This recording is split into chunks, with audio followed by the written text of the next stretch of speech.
Hi and welcome to part 5 of my platform tutorial. What we're going to do on this one is we're going to add some checkpoints to our scene so that we're able to not go all the way back to the start of the whole level if we want to, once we've got to certain points in the scene. So all I'm going to do is just, I'm just going to duplicate this. So we've got some, duplicate a couple of times, move it across, and this is going to be my end goal. What we're going to do is put that there, and possibly what I'll do is just move this along a little bit so that it can actually prove that it works by dying. So I'll just duplicate this one as well, so we've got a little bit of a run through the middle here. Right, so what I'm going to do is I'm just going to put in a checkpoint in the middle here. So just until we can get a model, we're just going to create something that's a little bit different. So I'm going to make a sphere in here, and I'm just going to put it down on the center here. So I used Control Shift, by the way, just to get that into the middle and just make sure that the player actually touches it. So this is going to be my checkpoint. When we do, I might do some other videos where we try and make this all look a little bit better and do things when we see it, but right now we'll just get the functionality in there. So right now this is a sphere collider again, and just like before we're going to make it a trigger. So we tick the is trigger there. We're also going to need to write a script, so if we go into our scripts folder and if we create a new script, C# script, and we'll call this checkpoint. So yep, checkpoint, just make sure that it's correct, and we'll open up checkpoint. Now checkpoint should be a fairly simple script. All we're really going to do is we're going to have to access the player manager, and we're going to set this spawn variable to be whatever the position of the checkpoint is once we've gone through it. So in order for us to do that, I'm going to make this public. So the player manager now has a public vector3 spawn, and because I don't want to see this inside the editor, I don't want people to think they can change that, I'm going to say hide in inspector. So that way it's still public, but it doesn't show up as a public variable, like as if someone can change it inside of the inspector when you look at the player manager script. So back to the checkpoint. Actually, I'm just going to close those ones. So onto the checkpoint. What we're going to do is we're just going to get rid of these ones, and as before we're going to access this on trigger enter function, and we're going to overwrite it with the stuff we need. So just like last time, we're going to make sure that it is actually the player that touches us. So when we do this, we say if other dot game object dot tag is equal to player. And we tagged the player before, so we should know that this is correct. So if we have been tagged by the players, and this is going to be on the checkpoint, then all we're going to do is we're going to access this script, the player manager script, like we did the last time, and we're going to set the spawn point, and under the player manager we're going to set this spawn point to be the position of this one. So let's just do that. So like before, we're going to try and get a handle to the player manager. So I'm going to say var pm equals, and I'm going to say other dot get component, and I'm going to get the player manager, and then just check if pm is not equal to null. So make sure that it does actually exist, so that we don't get an error, and then say pm dot spawn equals transform dot position. So that is the current position of this spawn point, and we set the spawn point of the player manager to be that. So that should, I think, work. I think I didn't change this one, I just made sure that was there. This is all saved, I've made sure they're both all saved, and then we're just going to try running this. So this is the proof. It's getting a bit harder to test now, so if I fall off here we should see that we'll respawn right where I started.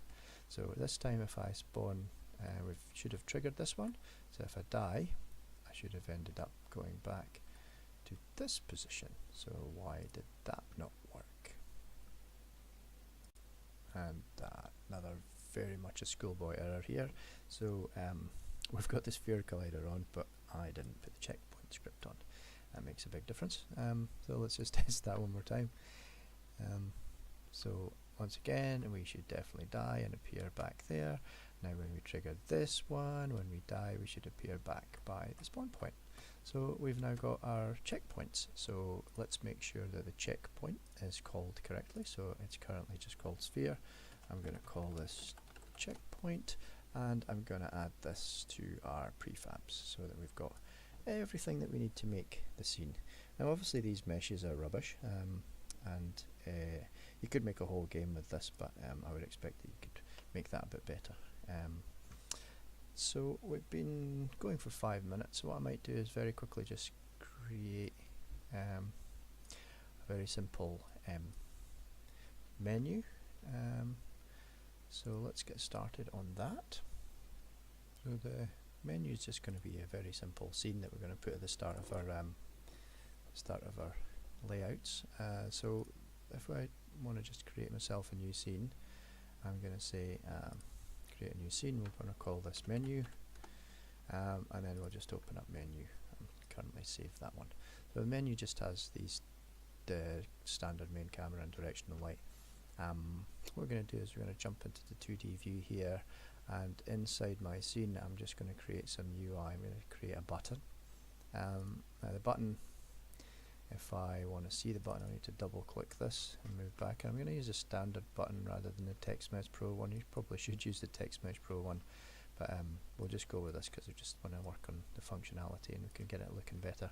So you obviously can put in as much as you want inside this, but we're going to put a background image or something like that of your game, just to promote it a little bit. But I'm just going to get this functionality of this button working. So the button text I want to change. I'm going to click on the text here, and then over in the button text I'm just going to say play. Oops, there we go. And I'm going to make the font size 38, and because the button isn't big enough to see it, I'm just going to go like that, make it a bit bigger, and I'm going to place the button towards the bottom. Now we're going to just change this anchor. So when you create these things, the center, the pivot here is at the center, and this is going to work really well if the button happened to be in the middle, but mine's is close to the bottom of the screen. So I'm just going to click on this rect transform center. I'm just going to click down here, so that sets the pivot to here. So as the screen size changes, what you should be able to see is that it manages to stay close to the bottom as the screen size changes, rather than scaling by the center. So that should be good. Now we need to set the event for it. So one more time, we're going to need to have a very simple script. So we're going to go into the scripts. We're going to create a new script, a new C# script, and we'll call this menu, and we'll open this up. Now with the menu script, all it really needs to do is get rid of these two because we don't need it, and under here we're going to say using Unity Engine scene management, because we're going to access the scene manager, and then we're going to create a nice simple public method with a void return type, and we're going to say we'll just call this play. Oops, I hate when it does that. So we'll just call this play, and all it's going to do is it's going to load the level 1. So it's going to go from with the scene manager, it's going to load scene, and we're going to probably make our lives easier by making this a variable, but what I'll do is, yeah, I'll make it variable, so we'll do it right from the beginning. So again, we're going to make a public, we're going to make a public string, which is the name of the level we want to load, and we're going to call this first level and make it equal to a blank string, and then load scene first level. This gives us the chance to change this inside of the menu, inside of the inspector. So let's hook this up so that it works. That should be good. So the script menu, this could go on any game object on here. But what I'm going to do is I'm just going to stick it straight onto the canvas, and the canvas is going to be this thing here. So if I click on canvas, you'll see that we have all of the different things that go with the canvas, but we also have this menu script. The name of my first level, if I go back to my scenes, I want is level 1, and level 1 needs to be included in the build settings, otherwise, like before, this won't work. So level 1 is going to be the first level. The button needs to be hooked up to that, so if you click on the button and then the on click event for the button, we're going to click plus, and we're going to take the canvas which contains that script and we're going to put that on. So it's looking for a game object here, then it's looking for the class, which was the menu class, and the function I'm looking for is play. So that will run the play function in the menu class that's on the canvas button. So if I save this and just quickly check on my build settings that the menu is the first scene, so drag menu into the first scene, and then level 1 and then level 2, what we should see is we can hit play inside of this one. When we click on play, we jump to the first level. The final scene, since we've got some time, we can create another,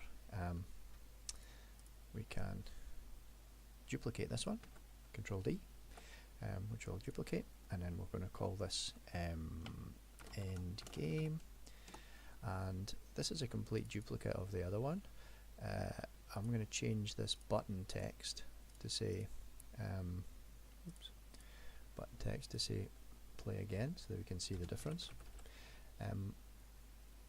This will be the end game, and the play again, because we've written this script to be really functional, is it will go back to the we could take it back to the menu, or we could take it back to level 1, depending on which how you want to do this, but this will take it straight back to the menu. So if I was to run this one, menu and end game, again into the build settings, make sure that end game is the last one in the order, and then if I run this, you'll see that this play again takes me straight back to the first loading screen, and then play takes me straight back into the game.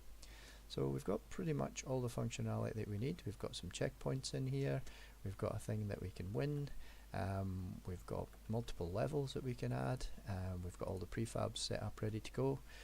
What I'd really like to do now is take some requests, so if you want to subscribe and comment down the bottom about what you would like to do next. There's lots that we could do inside of this game to make it slightly better. I'll hold off for a few days and see if there's any comments come up, but there's things like we could add some bad guys with some really simple sideways movement or simple AI that goes from side to side. We could add traps, so we could have some animations in there for animated traps that are done so that doors that open or close, or things that fall down on you, or fire that spikes that come out of the ground. Or we could do some character animations and hook those up as well, so we could have rather than have this stupid looking capsule, what we could end up having is something that looks a little bit better than the capsule, maybe one of the models, and hook up some animations so that it can look a little bit better. So please subscribe, please comment, and in a few days time I'll probably add in another tutorial, so we can get some of those requests in to make this game slightly better. Hope you've enjoyed the series so far, and look forward to helping you out with some more Unity programming in the next few days. Cheers.